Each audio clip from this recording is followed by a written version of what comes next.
Bonsoir et bienvenue à cette édition Les titres.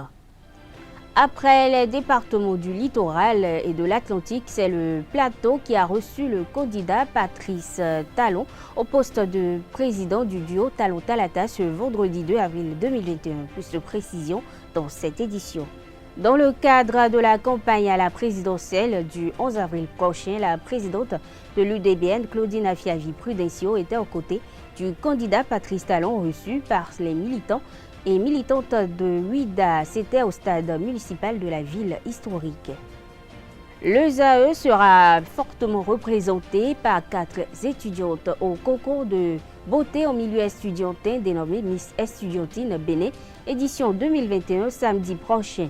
À cet effet, les étudiants de l'université à Parakou ont été sensibilisés par le vice fondé Quentin Toussaint Didavi il y a quelques jours à apporter leur soutien moral et financier.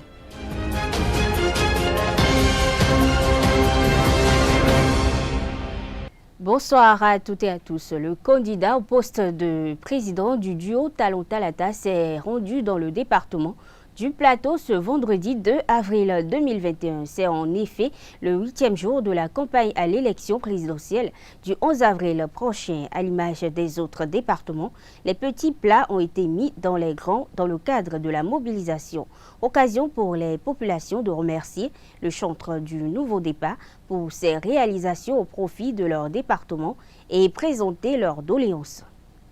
Conduite par Claudine Afiavi-Prudencio, la caravane de l'Union démocratique pour un Bénin nouveau, UDBN, pour soutenir la candidature du duo Talon-Talata a marqué une halte ce jeudi 1er février 2021 à Ouida pour participer au meeting de son candidat. Au terme de cette rencontre du président Talon avec sa ville d'origine, Claudine Prudencio a tenu à exprimer son satisfait. Je vous invite à suivre ses propos recueillis par Carles Kitome. Dans son programme de société, il a bien martelé.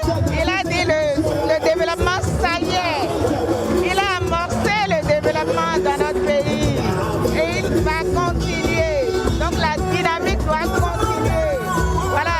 Il est le seul président qui a pris comme policier une femme. Les femmes sont nombreuses. Donc toutes les femmes sortiront massivement pour aller voter le duo Patrice Talon. Ça c'est clair. Voilà, c'est un homme qui tient la parole. Quand il dit, il le fait. Donc il le fera, ça, il n'y a rien à faire. Il va développer davantage Ouida. Il a parlé du tourisme. J'ai été ministre du tourisme et je sais de quoi il a parlé. Donc le développement est amorcé comme ça. Patrice Talon aura les 98,5%. Ça c'est clair. Il a promis, mais il a déjà commencé par le faire, vous le savez bien. Et nous, à l'UDBN, nous passons au pays fait la campagne. Nous passons déjà de maison à maison. Notre campagne de proximité est à pied d'œuvre. Nous passons partout pour parler du duo Patrice Talon. Voilà. Donc, au soir du 11 avril, ne vous inquiétez pas du tout, nous allons compter le 98,5%.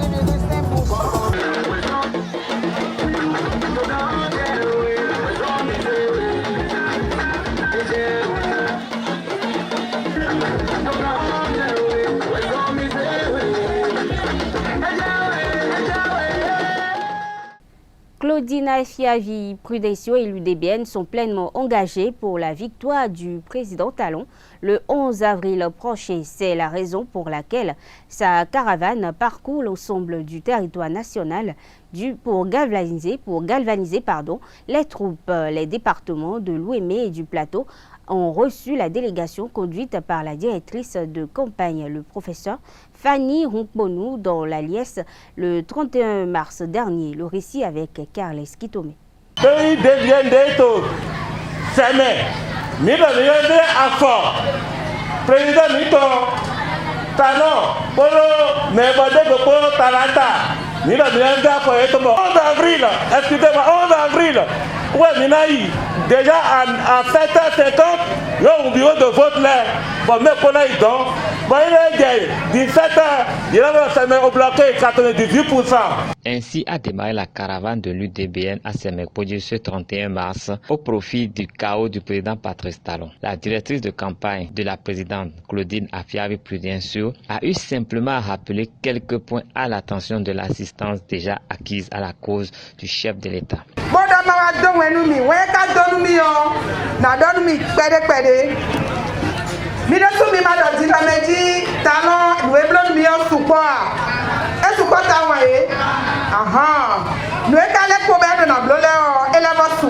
Projet de code, bah maintenant il en est. C'est mes city, mais tout projet là.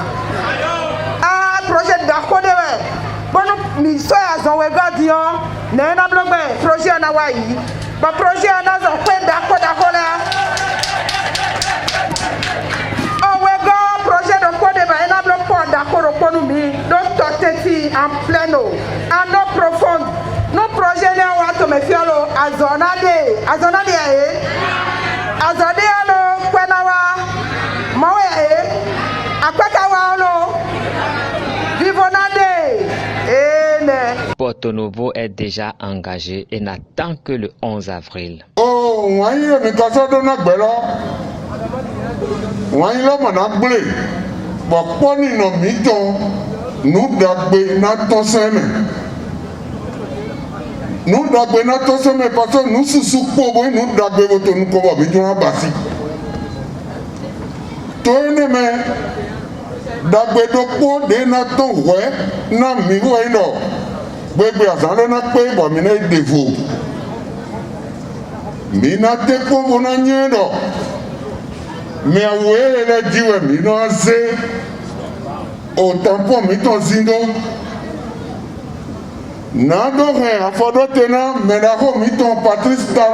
Sakété se dit prêt pour le chaos. Madame la directrice de campagne, rassurez-vous, le plateau est prêt.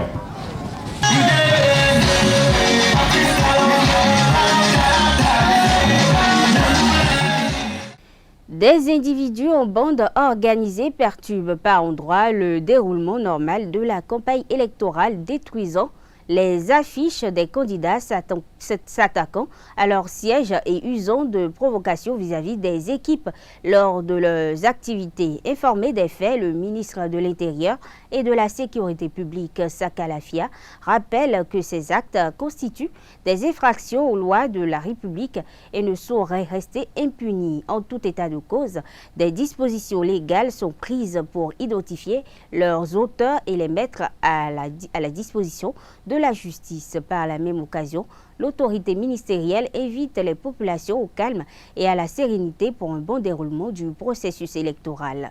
Notons que le ministre a réagi à travers une note en date du 1er avril 2021.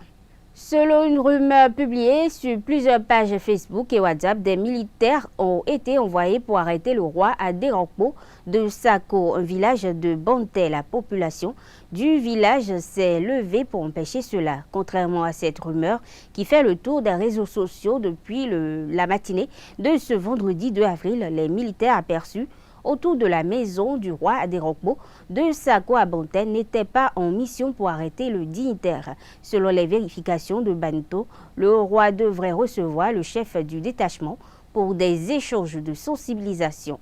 Joint au téléphone, le responsable de l'armée a expliqué qu'il n'était pas question d'arrestation. Selon ses propos, ces militaires aperçus chez le roi de Sako ont accompagné le chef de détachement qui a entamé une mission de sensibilisation des chefs traditionnels, cadres et notables en vue de sauvegarder la paix au Bénin. Quant au roi, il aurait dit à ses militaires de partir qu'il fallait rappeler. Il faut souligner que le chef de détachement a démarré sa tournée ce jeudi 1er avril et il a déjà rencontré d'autres rois dans la commune de Banté avant le roi de Sako. Il ressort donc que le soulèvement des populations constatées relève d'une mauvaise interprétation de la présence des militaires. Le responsable militaire contacté a aussi rappelé qu'il n'est pas du ressort des militaires de procéder à des arrestations. Chimène Accordé, étudiante en première année à ESAE Parakou et 3 de ses camarades de Cotonou vont défendre les couleurs de l'école supérieure d'administration d'économie de journalisme et des métiers de l'audiovisuel, ESAE, le samedi prochain au concours Miss Estudiantine Béné 2021 pour permettre aux porte-étendards du site de la Cité des Cobourous de maximiser ses chances. Le vice-fondé, Quentin Didavi, a sensibilisé le lundi 29 mars dernier ses camarades à lui apporter leur soutien moral et financier. Suivez. Pour la première fois de son histoire, nous avons choisi une fille de Parakou pour représenter Esae Parakou au concours de Miss. Il y a 3 filles à Cotonou et une ici. À Cotonou, les gens se mobilisent. Maintenant, il faudra que chacun aide sa camarade. Mais le constat que j'ai fait depuis que je suis arrivé vendredi, c'est que Parakou n'est pas décidé du tout à aider la fille. Ce n'est pas bien. Donc j'ai demandé au préfet qu'après mon passage, il me donne la liste exhaustive de ceux qui auront donné même un seul franc. Ce n'est pas bien ce que vous faites. Soutenez votre camarade. Même si l'avantage est primordialement à elle, après, je crois que vous auriez été fiers d'être à Esae au moment où une fille de votre école a été choisie Miss ou défi. Les délégués, voilà, donc venez, là on a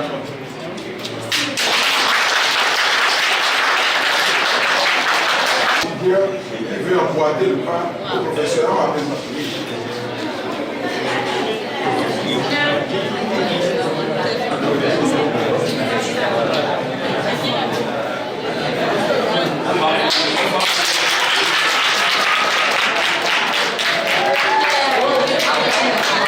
Vraiment, j'ai été ému par le geste du professeur.